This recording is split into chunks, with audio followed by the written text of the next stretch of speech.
Assalamualaikum warahmatullahi wabarakatuh.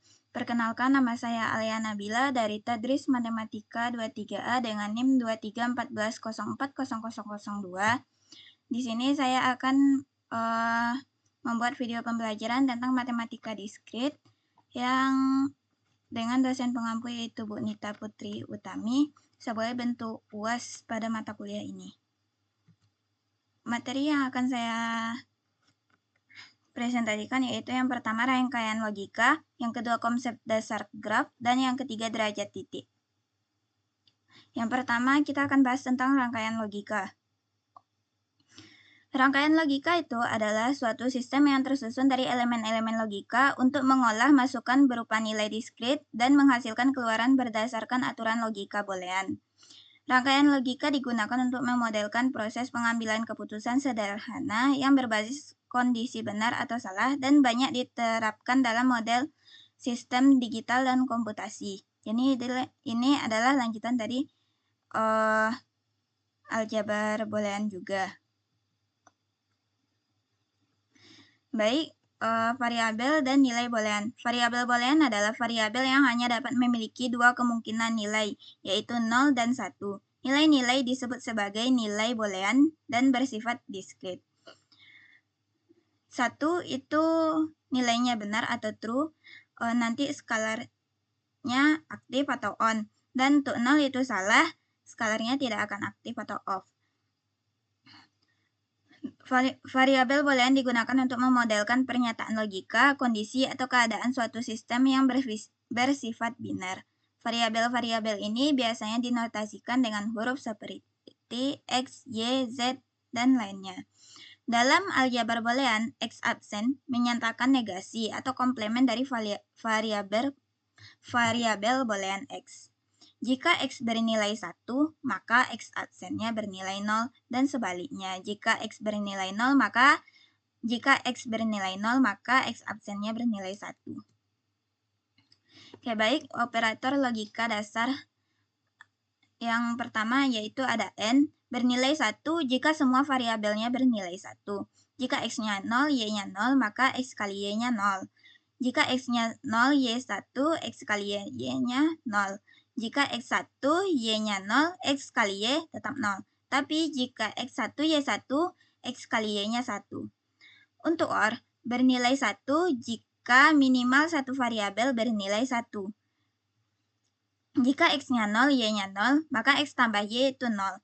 Jika X-nya 0, Y-nya 1, maka X tambah Y sama dengan 1. Jika X1, Y1, X tambah Y. Jika X1, Y0, X tambah Y sama dengan 1. Dan jika X1, Y1, X tambah Y-nya sama dengan 1. Bukan 2 karena ini kita materinya tentang aljabar boolean. Kemudian untuk not membalikkan nilai variabel. X sama dengan 0, maka X absennya sama dengan 1. Dan X-nya 1, maka X absennya sama dengan 0. Lanjut ke simbol gerbang logika. Operator logika dasar dalam aljabar boolean yaitu AND, OR, dan NOT dipresentasikan dalam rangkaian logika menggunakan simbol gerbang logika seperti ditunjukkan pada gambar berikut. Untuk AND gambarnya seperti ini, untuk OR seperti ini, dan untuk NOT seperti ini. Nah, mungkin kita langsung saja ke contoh soal. Yang pertama, buatlah rangkaian logika dari fungsi boolean. X absen Y tambah YZ. Kita cari dulu untuk notnya, yaitu X absen berarti 1. Untuk N-nya, yaitu X absen Y dan YZ. Itu ada 2. Dan untuk OR-nya terakhir. Nah, kemudian kita buat gambarnya dulu untuk X absen. Setelah itu kita buat gambar N. Dan setelah itu kita buat gambar OR-nya. Lanjut ke soal kedua, buat rangkaian logika dari fungsi boolean. X tambah Y, absen, Z. Berarti sama-sama 1 semuanya, tapi yang terakhir kita akan melaksanakan OR-nya. Kita dahulukan gerbang NOT-nya, kemudian yang terakhir adalah gerbang N-nya. Maka seperti inilah gambarnya. Kemudian yang ketiga, buat rangkaian logika dari fungsi boolean X, Y absen tambah Z kali W tambah X absen. Nah, kita lihat di sini notnya ada 2, untuk gerbang N ada 2, dan untuk gerbang OR ada 2. Sehingga kita akan buat untuk gerbang not dulu. Setelah itu kita buat untuk gerbang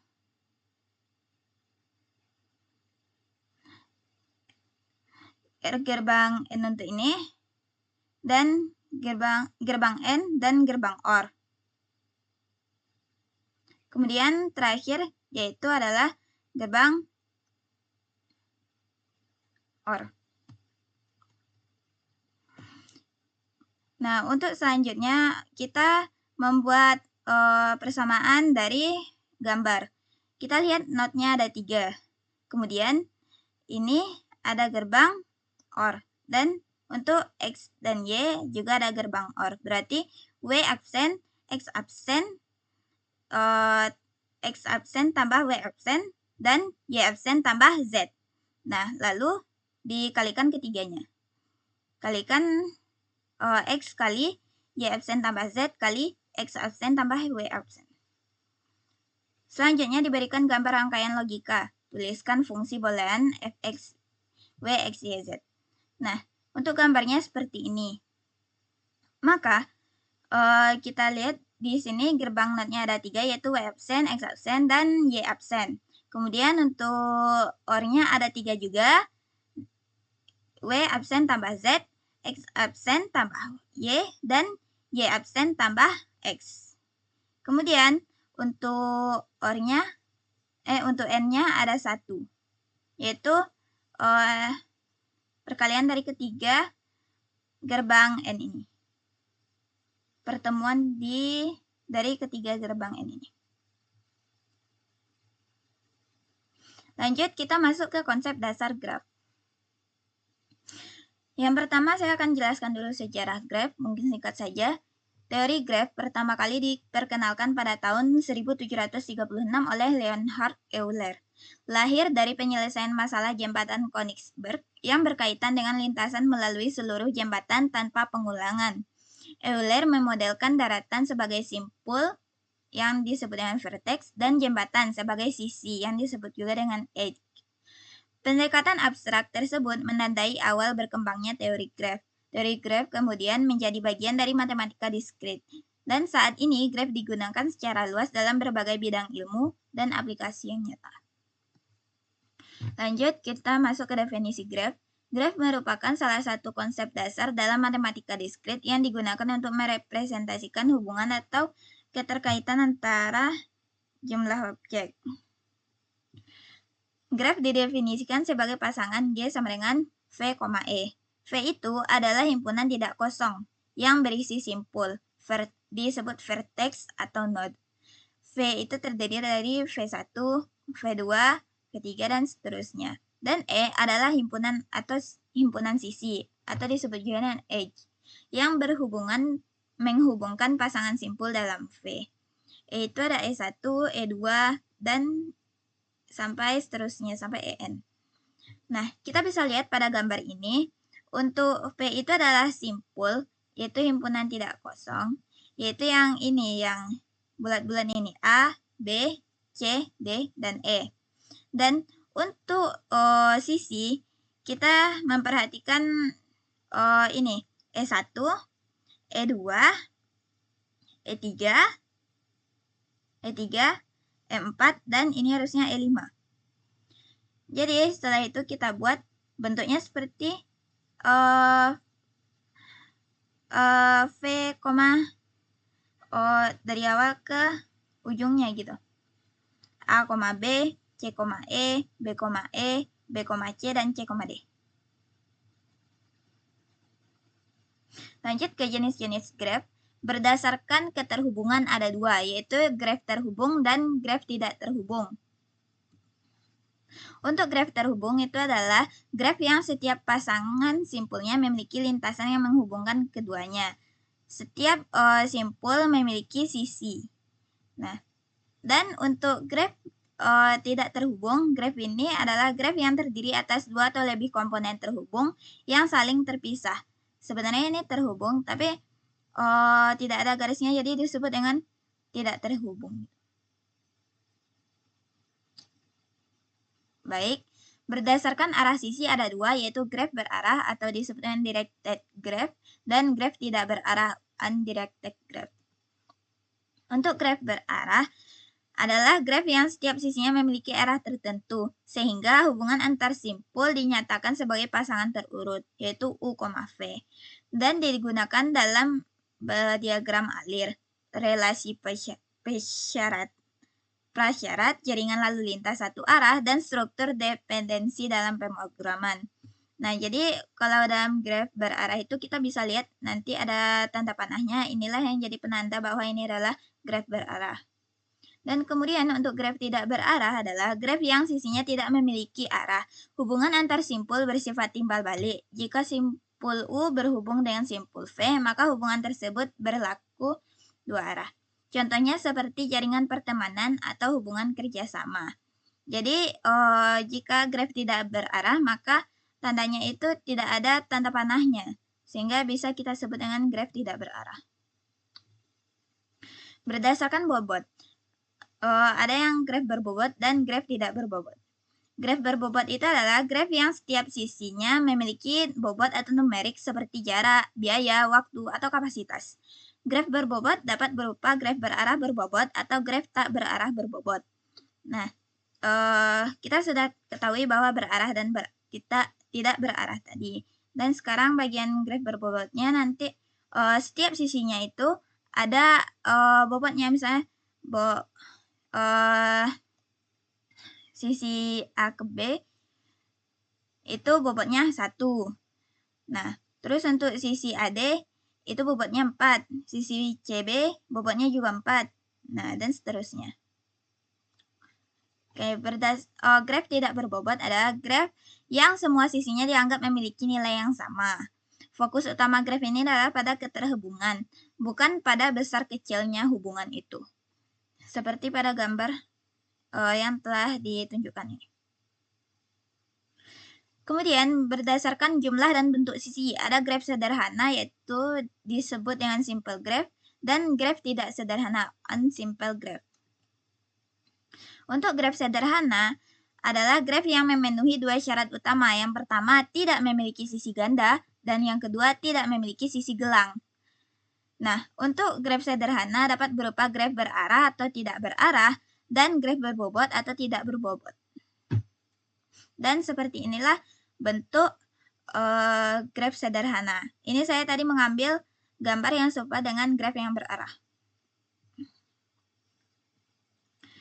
Baik, untuk graf tidak sederhana adalah graf yang melanggar salah satu atau kedua syarat sederhana, yaitu memiliki sisi ganda atau memiliki sisi gelang. Jadi kalau misalkan grafnya memiliki sisi ganda, itu berarti sudah tidak sederhana. Atau dia memiliki sisi gelang, itu juga tidak sederhana. Nah, graf tidak sederhana ini mencakup multigraf dan pseudograf. Untuk multigraf disebut juga dengan graf ganda. Nah, graf yang memperbolehkan adanya lebih dari satu sisi yang menghubungkan dua simpul yang sama. Seperti sisi ini. Seperti sisi ini. Ada 3 sisi yang menghubungkan dua graf ini. Dan juga seperti ini. Ada 3 sisi yang menghubungkan dua simpul ini. Nah, juga seperti pada sisi yang di bawah ini juga, dua sisi ini menghubungkan dua simpulnya. Misalkan dalam contoh nyatanya yaitu dua kota yang dihubungkan oleh lebih dari satu jalur transportasi. Baik, selanjutnya adalah pseudograf, disebut juga dengan graf semu. Graf yang memperbolehkan adanya gelang atau loop. Nah, yaitu sisi yang menghubungkan simpul dengan dirinya sendiri. Nah, jadi ini adalah loopnya, gelangnya. Nah, jadi disebut dengan pseudograf jika ada graf yang bentukannya seperti ini. Baik, lanjut. Terminologi graf. Dalam teori graf, terdapat berbagai istilah yang disebut atau terminologi-terminologi yang digunakan untuk menjelaskan struktur, sifat, dan hubungan antar elemen graf. Yang pertama, simpul atau vertex. Tadi sudah kita bahas, simpul itu adalah elemen dasar graf yang mempresentasikan objek atau titik. Himpunan seluruh simpul dalam graf dinyatakan dengan V. Nah, bisa kita ketahui bahwa simpulnya tadi ada A, B, C, D, dan E. Untuk sisi atau edge, sisi adalah garis yang menghubungkan dua simpul pada graf tak berarah. Pada graf berarah, sisi disebut dengan busur. Himpunan sisi atau busur dalam graf dinyatakan dengan E. Selanjutnya ada derajat simpul atau degree. Derajat simpul adalah jumlah sisi yang terhubung dengan simpul tertentu. Pada graf tak berarah, setiap sisi dihitung satu. Pada graf berarah, dikenal dengan derajat masuk dan derajat keluar. Derajat masuk itu disebut juga dengan in degree, jumlah busur yang masuk ke simpul. Kalau derajat keluar disebut juga dengan out degree, yaitu jumlah busur yang keluar dari simpul. Sisi gelang atau loop dihitung 2 kali pada graf tak berarah. Nah, kemudian ada lintasan atau paths. Lintasan adalah urutan simpul yang saling terhubung oleh sisi-sisi secara berurutan. Lintasan dapat digunakan untuk menunjukkan keterhubungan antara dua simpul. Panjang lintasan ditentukan oleh jumlah sisi yang dilaluinya. Kemudian ada sirkuit atau siklus, disebut juga dengan cycle atau bisa juga disebut dengan lingkaran. Siklus adalah lintasan yang berawal dan berakhir pada simpul yang sama, tanpa mengulangi sisi atau simpul lain, kecuali di simpul awal dan akhirnya.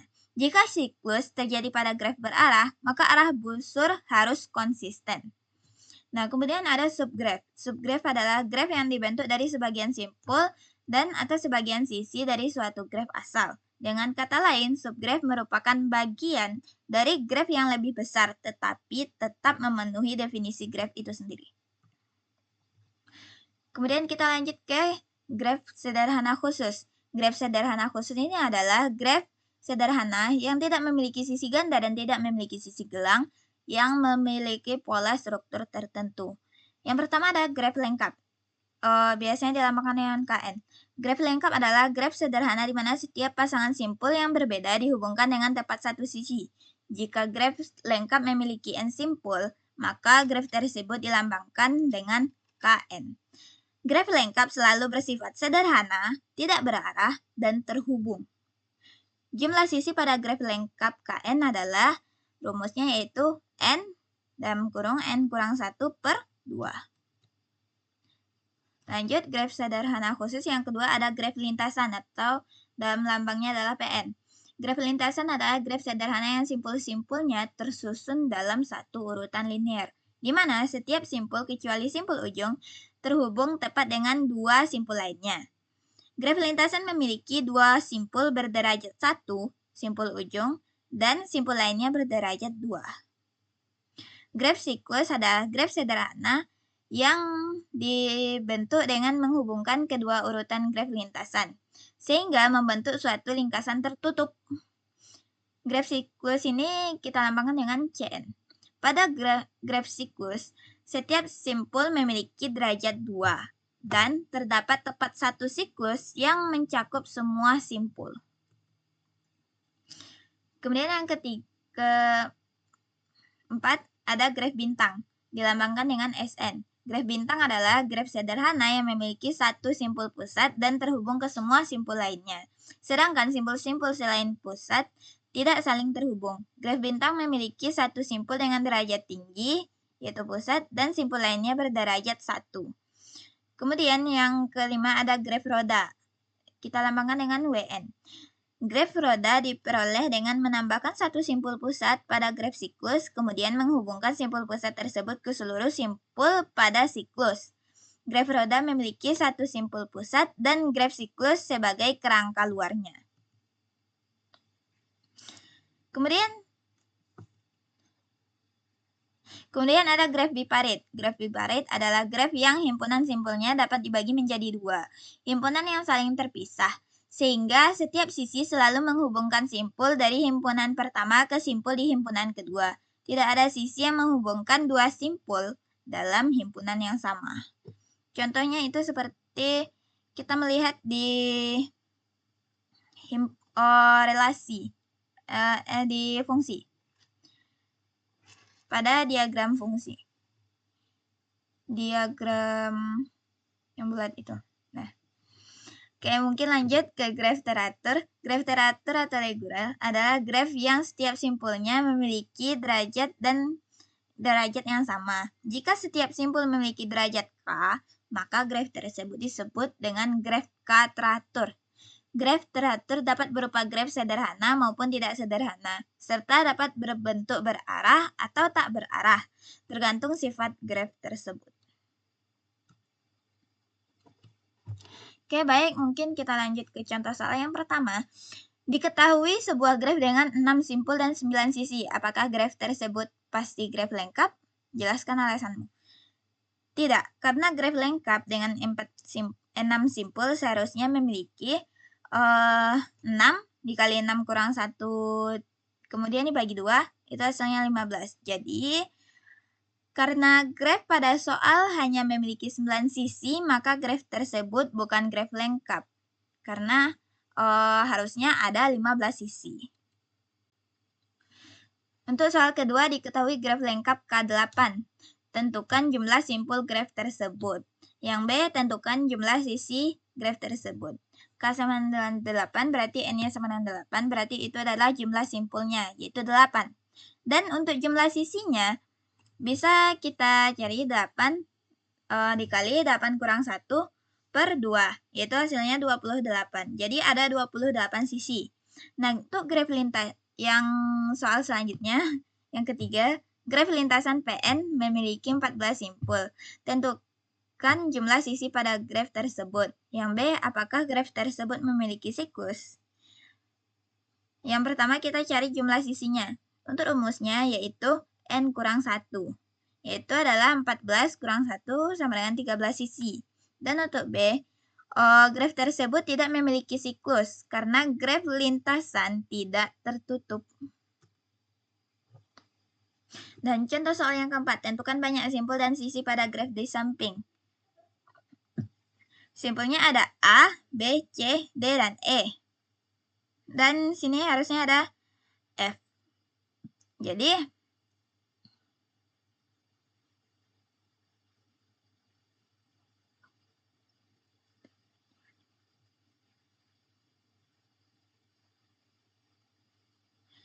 ada 6 simpul. Dan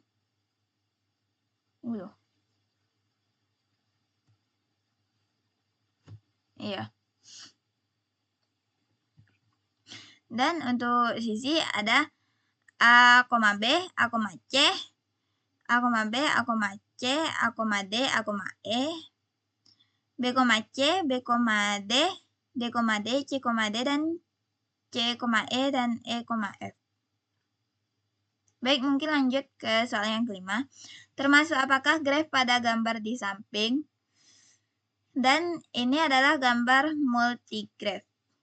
Karena memiliki sisi ganda dan memiliki sisi gelang pada simpul B.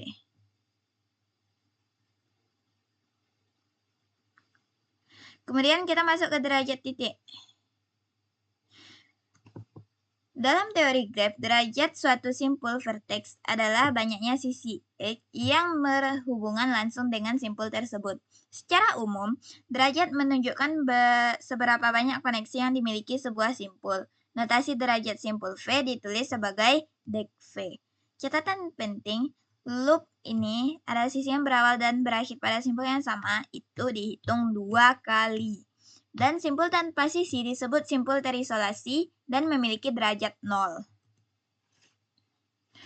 Kemudian ada macam-macam derajat. Yang pertama derajat simpul, degree of vertex. Derajat simpul adalah jumlah sisi yang berhubungan langsung, yaitu insiden, dengan suatu simpul dalam graf. Notasinya degree V. Derajat simpul menunjukkan tingkat keterhubungan simpul tersebut dalam graf. Konsep ini berlaku pada graf tak berarah dan graf berarah. Ketentuan menghitung derajat simpul yaitu setiap sisi yang terhubung ke simpul dihitung 1. Loop atau gelang atau graf semu dihitung 2 kali karena sisi tersebut keluar dan kembali ke simpul yang sama. Dan simpul tanpa sisi memiliki derajat 0. Macam-macam derajat berdasarkan jenis graf simpulnya itu. Yang pertama ada derajat simpul pada graf tak berarah. Pada graf tak berarah, sisi tidak memiliki arah, sehingga derajat simpul sama dengan jumlah sisi yang terhubung langsung ke simpul tersebut. Loop dihitung 2, dan notasi sama yaitu degree V. Contohnya, jika simpul A terhubung dengan 3 sisi, maka degree A sama dengan 3. Dan yang kedua yaitu derajat simpul pada graf berarah. Pada graf berarah, derajat simpul dibagi menjadi 2. Derajat masuk yaitu in degree, dan derajat ini adalah jumlah sisi berarah yang menuju ke suatu simpul.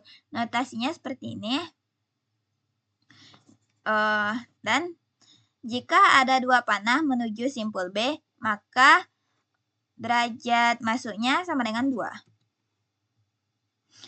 Dan untuk tadi derajat masuk, sekarang yang B derajat keluar atau out degree. Derajat keluar adalah jumlah sisi berarah yang keluar dari suatu simpul. Notasinya degree pakai tanda plus V.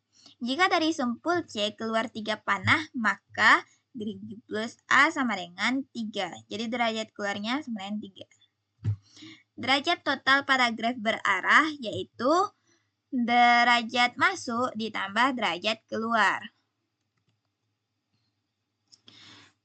Lanjut ke berdasarkan nilai derajat. Derajat simpulnya ada 3, yaitu simpul terisolasi, simpul yang tidak memiliki sisi sama sekali, sehingga nilai derajatnya sama dengan 0. Dan yang kedua simpul daun, simpul yang hanya memiliki satu sisi, nilai derajatnya sama dengan 1. Dan simpul biasa, simpul dengan derajat lebih dari 1. Nilai derajatnya sama dengan lebih dari 2. Kemudian ada derajat simpul berdasarkan keseragaman derajat. Ada yang pertama simpul reguler. Sebuah simpul disebut simpul reguler jika memiliki derajat atau jumlah sisi yang terhubung dengannya itu yang sama dengan simpul-simpul lainnya dalam graf yang lebih besar. Dan untuk graf reguler, graf di mana setiap simpul memiliki derajat yang sama. Graf reguler, graf di mana setiap simpul memiliki derajat tepat R. Misalnya graf 2 reguler berarti semua simpul berderajat 2, seperti graf lingkaran. Berdasarkan keseragaman derajatnya, perbedaan reguler dan simpul reguler dan graf reguler. Jadi ini simpul dan ini graf. Oke.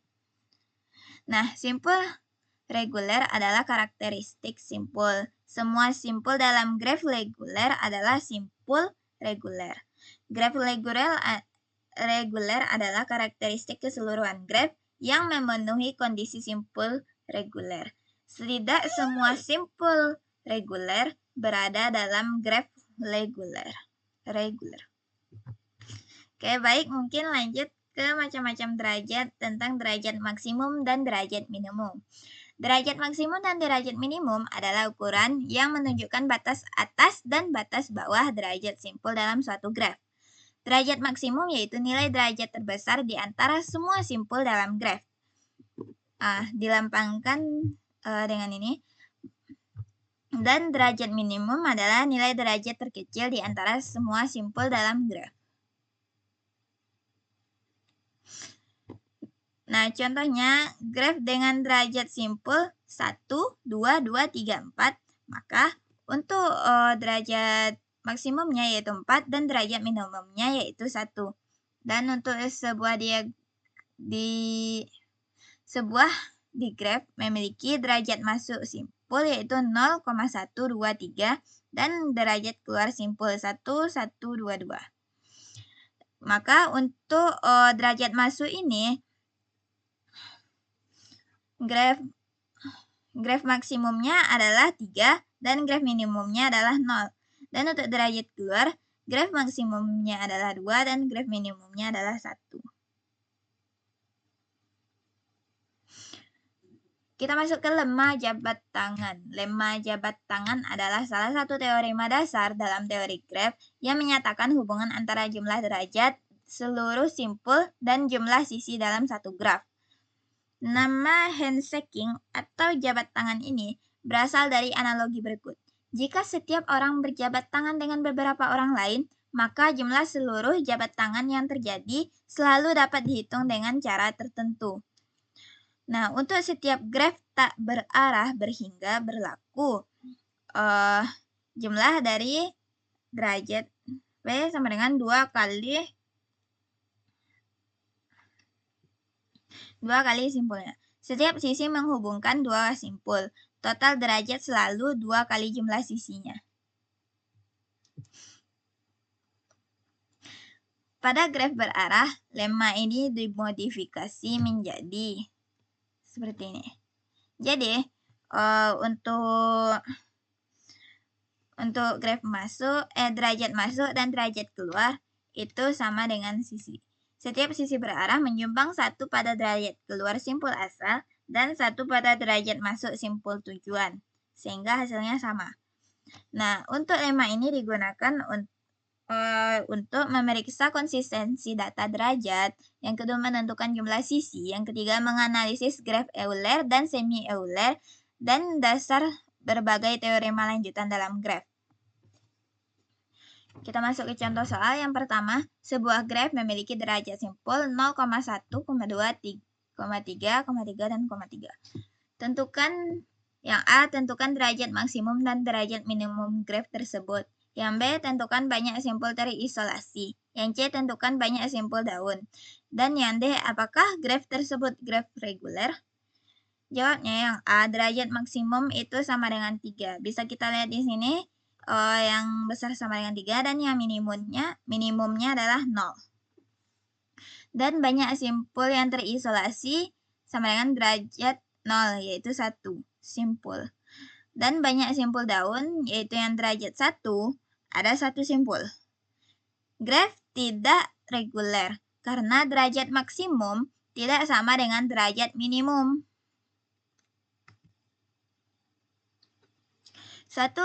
Yang kedua, suatu graf tak berarah memiliki 8 simpul. Graf tersebut merupakan graf reguler berderajat 3. Yang A, tentukan jumlah sisi graf tersebut. Yang B, tentukan nilai derajat maksimum dan minimum. Dan yang C, tentukan jumlah simpul berderajat ganjil. Nah, untuk jumlah sisi, yaitu 8 kali 3 per 2 sama dengan 12. 8 simpul kali 3 derajatnya bagi 2 sama dengan 12. Dan jadi ada 12 sisi. Dan untuk yang B, nilai derajat maksimum dan minimumnya keduanya sama, yaitu 3. Untuk derajat maksimumnya 3, untuk derajat minimumnya juga 3. Dan yang C, jumlah simpul berderajat ganjil.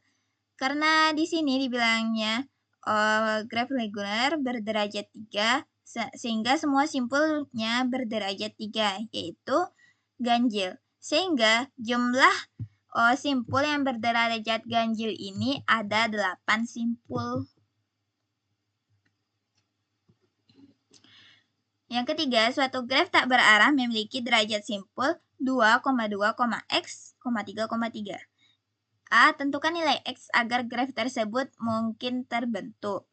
Dan yang B, tentukan jumlah sisi graf tersebut. Untuk menentukan nilai X, jumlah derajat itu harus genap. Maka 2 tambah 2 tambah 3 tambah 3 tambah X sama dengan 10 ditambah X. Dan X ini harus genap. Contoh nilai yang mungkin yaitu seperti 2, 4, 6, 8, dan seterusnya. Nah, kita ambil X-nya sama dengan 2. Kemudian ada jumlah sisi, yaitu sisi sama dengan 12 bagi 2 sama dengan 6.